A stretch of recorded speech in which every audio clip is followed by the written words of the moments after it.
Hello there, I'm Percy Harrold. You may recognise my voice from reading the lessons each week. Well, there will be a different voice for the next few weeks. For the rest of this quarter, Pastor Roger Vince will be reading the lessons. I've had a period of several months of poor health, including some major surgery, but I'm fine now. Pastor Clive Nash will read the lessons for the second quarter of 2025. They've already been recorded. And then in July I'll be back with the Book of Exodus as our theme, where we'll journey with God's people through the wilderness and we'll journey with God's people today. Come with me and listen to these lessons, and I'll see you in July. And remember, God is always faithful. Welcome to 2025 and the audio recordings of the Adult Sabbath School lesson for the first quarter. These readings are provided by Christian Services for the Blind, based at Adventist Media in Sydney, Australia. We thank Dr. Percy Harrold and other guest readers for volunteering their time. Yes, thanks for listening to the reading of lesson number 10 from the series God's Love and Justice. This week's lesson is titled Rules of Engagement and is ready for teaching on Sabbath, March 8. The author is Dr. John C. Peckham of the Adventist Review and Adventist World, and your reader today will be Pastor Roger Vince. But before that, we have the memory text with Minnie Evans. My name is Minnie Evans. I currently go to New Life Church and I'm a design student. 1 John 3 verse 8 says, "He who sins is of the devil, for the devil has sinned from the beginning. For this purpose the Son of God was manifested, that he might destroy the works of the devil." Lesson 10, to be studied for March 8. Sabbath afternoon. Memory text. He who sins is of the devil, for the devil has sinned from the beginning. For this purpose the Son of God was manifested, that he might destroy the works of the devil. 1 John 3 and verse 8. A powerful narrative that reveals the nature of the cosmic conflict can be found in 1 Kings 18 verses 19 to 40, the story of Elijah on Mount Carmel, where the Lord exposes the so-called gods of the nations. Yet there is more behind these gods than that they are merely the figments of pagan imagination. Behind the gods that the nations surrounding Israel thought they were worshipping was actually something else. Deuteronomy 32 and verse 17 says, "They sacrificed to demons, not to God, to gods they did not know, to new gods, new arrivals that your fathers did not fear." Paul adds in 1 Corinthians 10 and verse 20, "The things which the Gentiles sacrifice, they sacrifice to demons and not to God, and I do not want you to have fellowship with demons." Behind the false gods of the nation, then, were demons in disguise. This means that all of the texts of Scripture dealing with idolatry and the foreign gods are actually cosmic conflict texts. With this background, the cosmic conflict theme is better understood. And this truth has massive implications for understanding more about the nature of this conflict and how it sheds light on the problem of evil.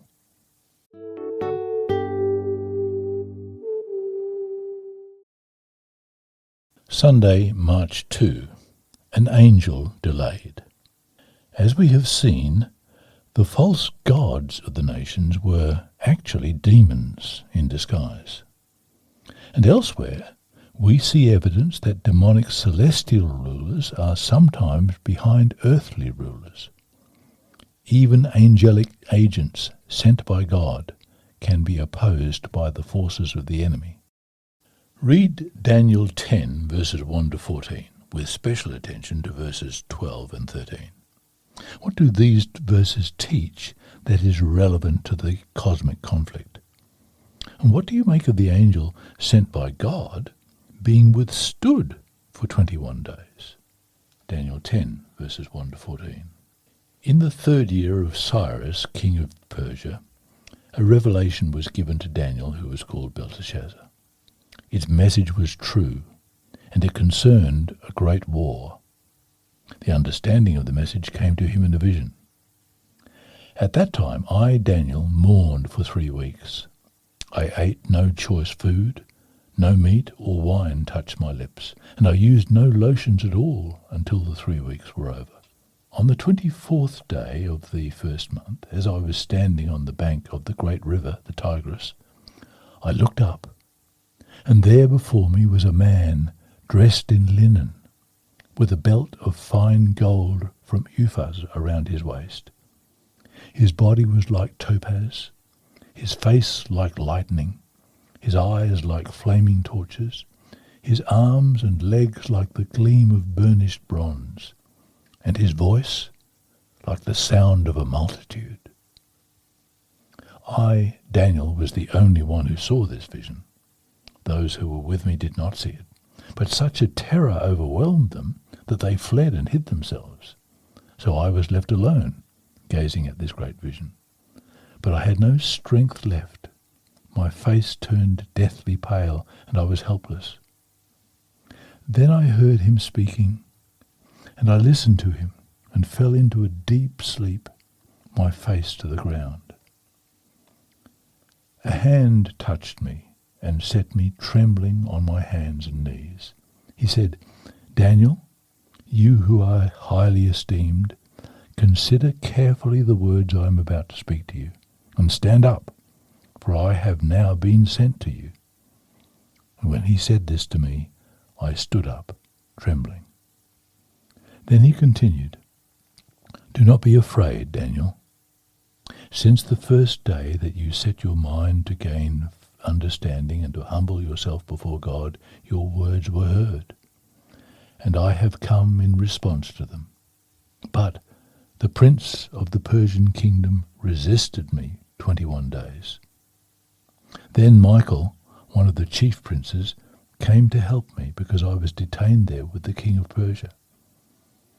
Now I have come to explain to you what will happen to your people in the future, for the vision concerns a time yet to come." How could it be that an angel sent by God could be withstood for 3 weeks? Being all-powerful, God possessed the power to respond to Daniel immediately, that is, had he chosen to. If he exercised his power to do so, he could make an angel appear to Daniel right away. And yet, the angel sent by God was withstood by the prince of the kingdom of Persia for 3 entire weeks. What is going on here? Ellen G. White in Prophets and Kings makes the following comment. For 3 weeks, Gabriel wrestled with the powers of darkness, seeking to counteract the influences at work on the mind of Cyrus. All that heaven could do in behalf of the people of God was done. The victory was finally gained, and the forces of the enemy were held in check all the days of Cyrus and all the days of his son Cambyses. Prophets and Kings, page 572. In order for such a conflict to transpire, God must not be exercising all his power. The enemy must be afforded some genuine freedom and power that is not removed capriciously, but is restricted by some parameters known to both parties, the details of which are not revealed to us. It seems there must be parameters in the cosmic conflict that even God's angels are operating within, which, in the coming lessons, will be referred to as the rules of engagement. In a certain sense, understanding these limits might not be hard if we grasp the idea, already talked about, that God works only by love, and that love, not coercion, is the foundation of his government. This idea, that God works only through the principles emanating from love, can help us better understand the great controversy. And thought for reflection. How have you experienced the limits of working only through the principles of love and not coercion? What lessons did you learn about the limits of power?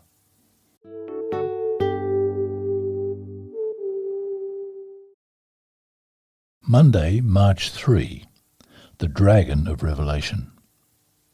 The overarching perspective of celestial rulers in the cosmic conflict is encapsulated in the book of Revelation, where the devil is depicted as the great dragon who opposes God and deceives the whole world.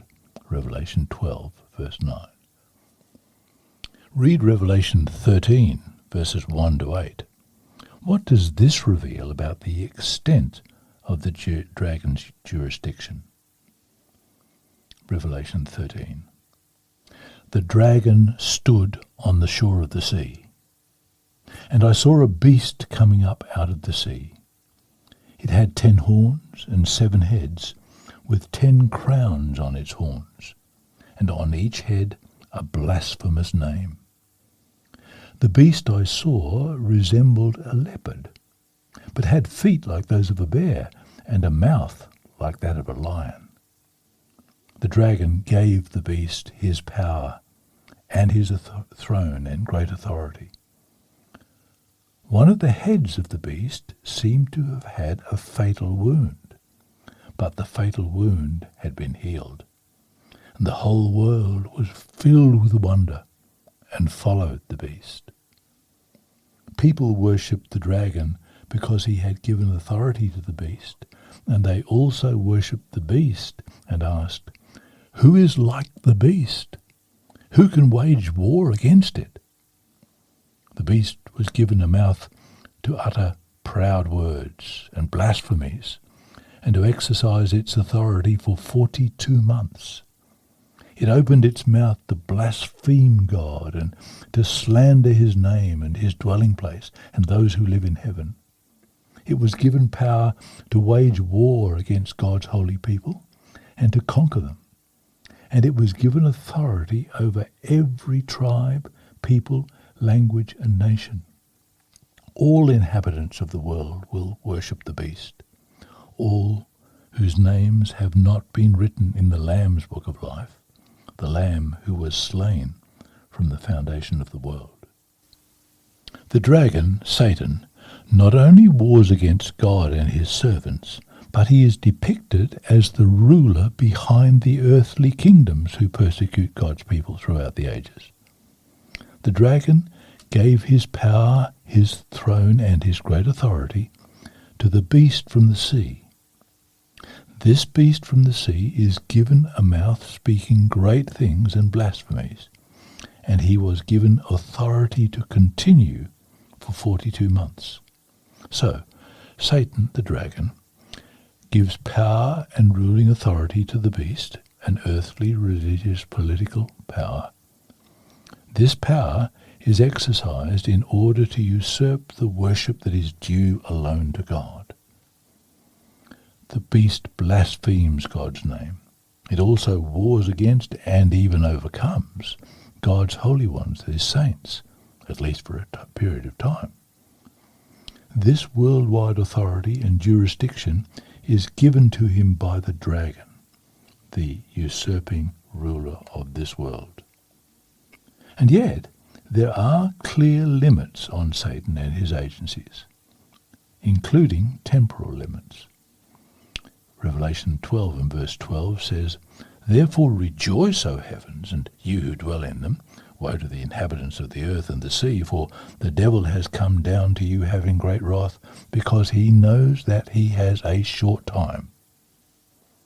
Satan knows that his time is short, and the events described in Revelation proceed along prophetic timelines, which show specific limits to the reign of these evil forces. Indeed, God finally triumphs. Revelation 21 verse 4 says, "And God will wipe away every tear from their eyes. There shall be no more death, nor sorrow, nor crying. There shall be no more pain, for the former things have passed away." Thought for reflection. However hard it might be for us to see it now, in the end, good will eternally triumph over evil. Why is it so important that we never forget this wonderful promise?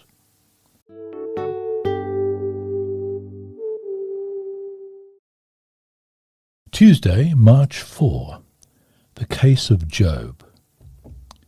In the book of Job, we are given some fascinating insights into the reality of the great controversy. Read Job 1, verses 1 to 12, and Job 2, verses 1 to 7. And what principles of the great controversy do we see unveiled here? Job chapter 1. In the land of Uz there lived a man whose name was Job. This man was blameless and upright. He feared God, and he shunned evil. He had 7 sons and 3 daughters, and he owned 7,000 sheep, 3,000 camels, 500 yoke of oxen, and 500 donkeys. And he had a large number of servants. He was the greatest man among all the people of the East. His sons used to hold feasts in their homes on birthdays, and they would invite their 3 sisters to eat and drink with them. When a period of feasting had run its course, Job would make arrangements for them to be purified. Early in the morning, he would sacrifice a burnt offering for each of them, thinking, "Perhaps my children have sinned and cursed God in their hearts." This was Job's regular custom. One day, the angels came to present themselves before the Lord, and Satan also came with them. The Lord said to Satan, "Where have you come from?" Satan answered the Lord, "From roaming throughout the earth, going back and forth on it." Then the Lord said to Satan, "Have you considered my servant Job? There's no one on earth like him. He's blameless and upright, a man who fears God and shuns evil." "Does Job fear God for nothing?" Satan replied. "Have you not put a hedge around him and his household and everything he has? You've blessed the work of his hands so that his flocks and herds are spread throughout the land. But now stretch out your hand and strike everything he has, and he will surely curse you to your face." The Lord said to Satan, "Very well then, everything he has is in your power, but on the man himself do not lay a finger." Then Satan went out from the presence of the Lord. Chapter 2. On another day the angels came to present themselves before the Lord, and Satan also came with them to present himself before him. And the Lord said to Satan, "Where have you come from?" Satan answered the Lord, "From roaming throughout the earth, going back and forth on it." Then the Lord said to Satan, "Have you considered my servant Job? There is no one on earth like him. He is blameless and upright. He's a man who fears God and who shuns evil. And he still maintains his integrity, though you incited me against him to ruin him without any reason." "Skin for skin," Satan replied. "A man will give all he has for his own life. But now stretch out your hand and strike his flesh and bones, and he will surely curse you to your face." The Lord said to Satan, "Very well then, he is in your hands, but you must spare his life." So Satan went out from the presence of the Lord and afflicted Job with painful sores from the soles of his feet to the crown of his head. Many significant details can be gleaned from these verses. First, there appears to be some kind of heavenly council scene, not merely a dialogue between God and Satan. Other celestial beings are involved. Second, there is some existing dispute, signalled by the fact that God asks whether Satan has considered Job. Considered Job for what? The question makes sense in the context of a larger, ongoing dispute. Third, while God declares Job blameless, upright, and God-fearing, Satan claims that Job appears to fear God only because God protects him. This amounts to slander, both against Job's character and God's. Fourth, Satan alleges that God's protection of Job, that is the hedge, is unfair and makes it impossible for Satan to prove his allegations. This indicates some existing limits on Satan, that is, rules of engagement, and that Satan has apparently tried to harm Job. God responds to Satan's accusation before the heavenly council by allowing Satan to put his theory to the test, but only within limits. He first grants Satan power over all that he has, but prohibits personal harm to Job. Later, after Satan claims that Job cares only about himself, God allows Satan to afflict Job personally, but Satan must spare his life. Satan brings numerous calamities against Job's household, yet in each case Job continues to bless his name, thereby falsifying Satan's charges. We may learn many things here, such as that there are rules of engagement in this cosmic conflict. There are parameters in the heavenly court within which the allegations raised against God can be settled, but without God violating the sacred principles inherent in love, which is the foundation of God's government and how he rules the universe and the intelligent beings in it. These heavenly scenes in the book of Job offer us a fascinating insight into the reality of the great controversy and how it is being played out here on earth.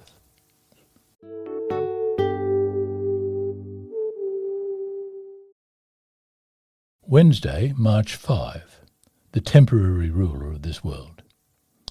We have seen in previous lessons that within the cosmic conflict, Satan and his cohorts are temporarily granted significant jurisdiction in this world, limited according to some kind of rules of engagement.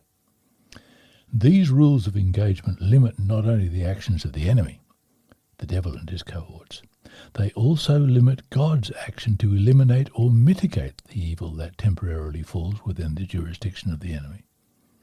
Because the Lord will never break his promises, to the extent he has agreed to the rules of engagement, thus affording some limited and temporary rulership to the devil, God has morally limited his future course of action without lessening his raw power.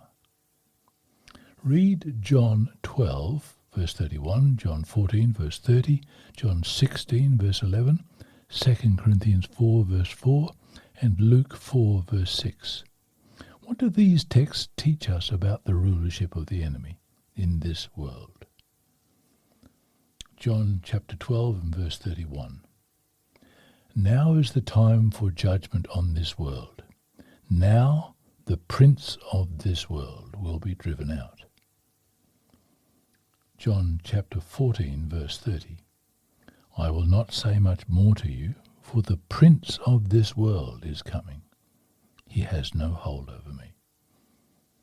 John chapter 16, verse 11, concerning judgment as well, because the prince of this world now stands condemned. 2 Corinthians chapter 4 and verse 4. The God of this age has blinded the minds of unbelievers so that they cannot see the light of the gospel that displays the glory of Christ, who is the image of God. In Luke 4 and verse 6, and he said to him, I will give you all their authority and splendor. It has been given to me, and I can give it to anyone I want to. The New Testament sets forth a clash of kingdoms, the kingdoms of light and darkness, with the darkness coming from Satan and his rebellion. Part of Christ's mission was to defeat the kingdom of Satan, as 1 John 3 and verse 8 tells us, for this purpose the Son of God was manifested, that he might destroy the works of the devil. Nevertheless, there are rules laws that limit what God can do while remaining true to the principles behind his government. These limits include at least 1, the granting of free will to creatures, and 2, the covenantal rules of engagement, which we are not privy to, at least now. Such impediments and limitations on divine action have significant implications for God's moral ability to reduce and or immediately eliminate evil in this world. And so we see continued evil and suffering, which can indeed cause many people to question either God's existence or his goodness. However, once the background of the great controversy is understood and the limits God has placed on how he will deal with evil, we can to some degree better understand why things are as they are, at least until the final triumph of God over evil. Question for reflection. How does the fact that Jesus calls Satan the ruler of this world help, at least somewhat, our understanding of the evil that exists in the world now? How comforting to know that it is, indeed, only a temporal rule.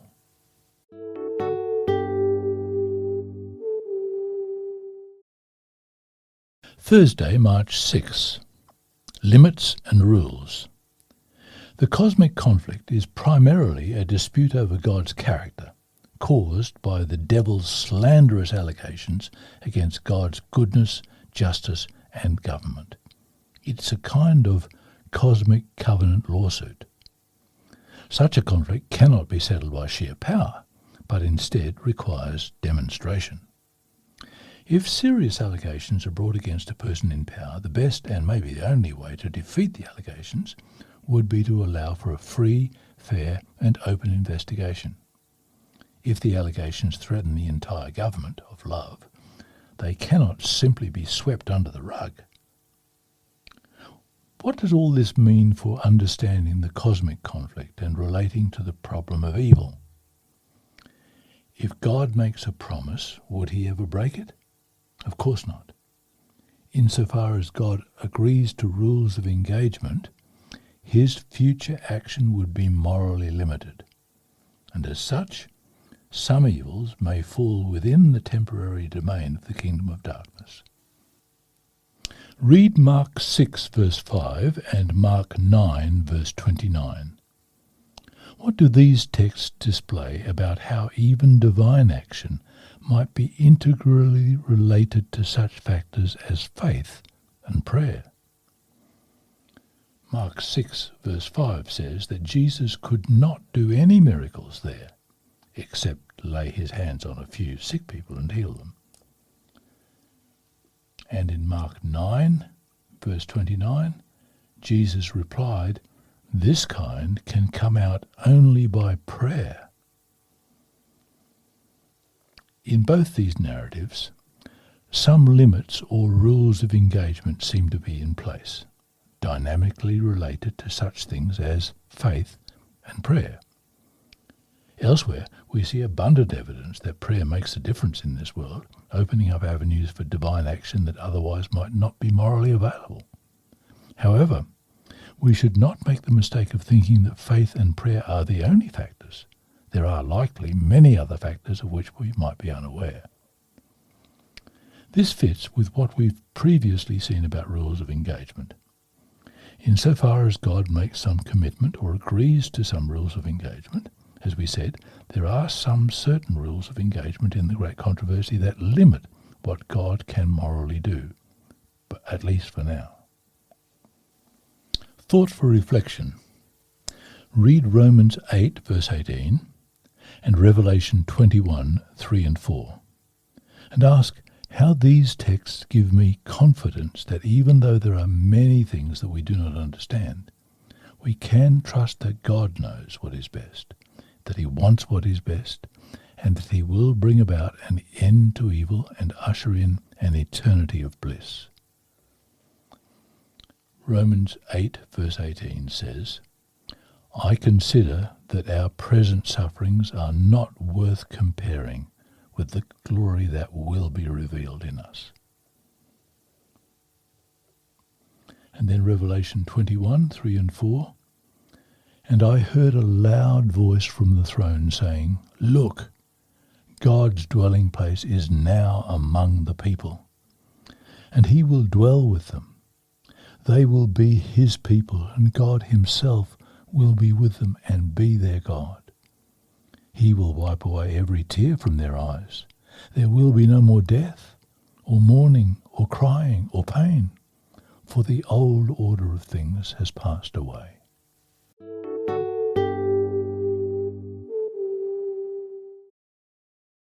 Friday, March 7.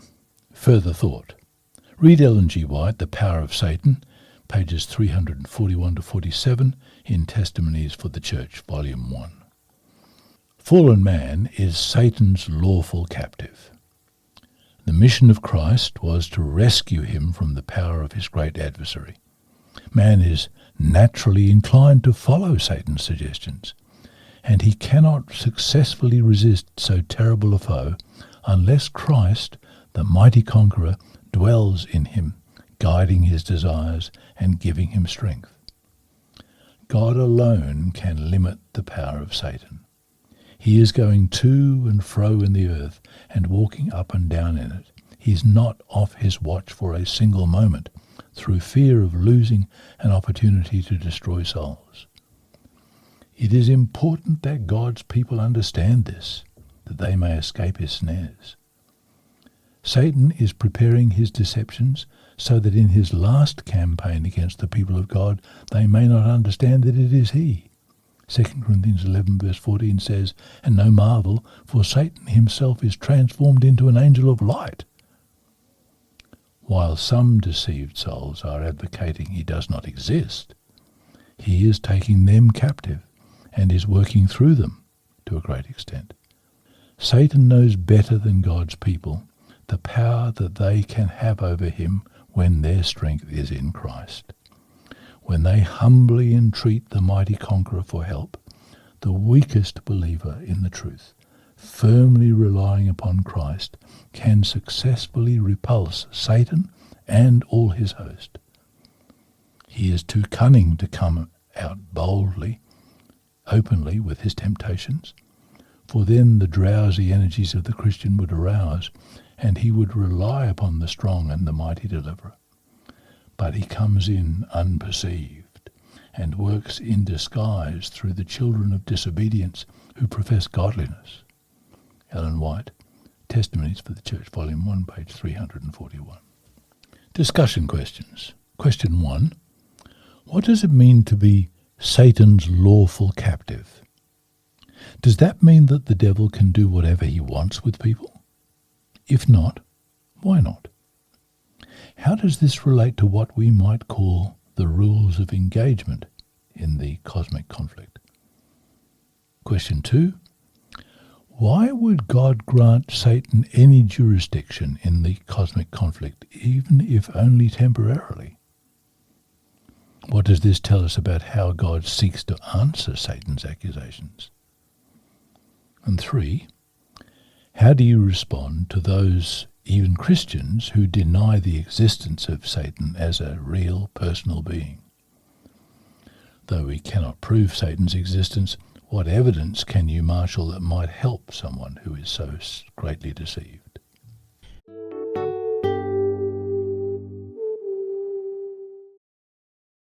The Persistent Visitor, Part 2, by Andrew McChesney. To the Seventh-day Adventist pediatrician, the 13-year-old Alaskan native girl resembled a giant. 4 months after their first call, pediatrician Colette Reel made the 7-hour drive from Anchorage to Fairbanks, Alaska, to meet Matrona for the first time at the facility where she lived, with 19 other girls and boys. Matrona stood at 5 foot 7 inches, which is 174 centimeters. In comparison, Colette was a diminutive 5 foot 3 inches, which is 162 centimeters. When Colette saw the girl, she thought, "She looks like a giant to me. This should be interesting." Matrona, who was sitting on the floor in a meeting room, was very shy and didn't want to talk at first. Colette sat down on a couch near her. A few awkward minutes passed, and then she remembered that she had brought a gift, an encyclopedia about animals for Matrona. Colette opened the book and silently began to leaf through the pages. Matrona's curiosity was raised, and she slowly inched her way over to Colette. Before long, Matrona was sitting beside Colette and looking at the pictures with her. It was a pleasant first visit, and it lasted 3 hours. The two met again the next month, and Colette gave Matrona a Bible. She suggested reading the Bible together over the phone, but when she called, Matrona made herself unavailable to talk. Then Matrona moved to a facility in Anchorage. She was lonely and missed her friends in Fairbanks. She began to call Colette every day, trying to persuade her to adopt her. Colette, meanwhile, started the process of changing jobs. Her work as a paediatrician in Anchorage was ending, and she was preparing to move to Bethel, the largest community in western Alaska, with a population of 6,000. She would work at a hospital there. "Ooh," Matrona said when she learnt about the move. To her, Bethel was a small village, and she thought it would be boring. This mission story offers an inside look at previous 13th Sabbath project. Pediatrician Colette Reel is also co-leader of Bethel, Alaska Seventh-day Adventist Church, which received part of the 2024 13th Sabbath offering. Thank you for helping spread the gospel with this quarter's 13th Sabbath offering on March 29. We will read more about Colette and Matrona next week. Remember, God is always faithful.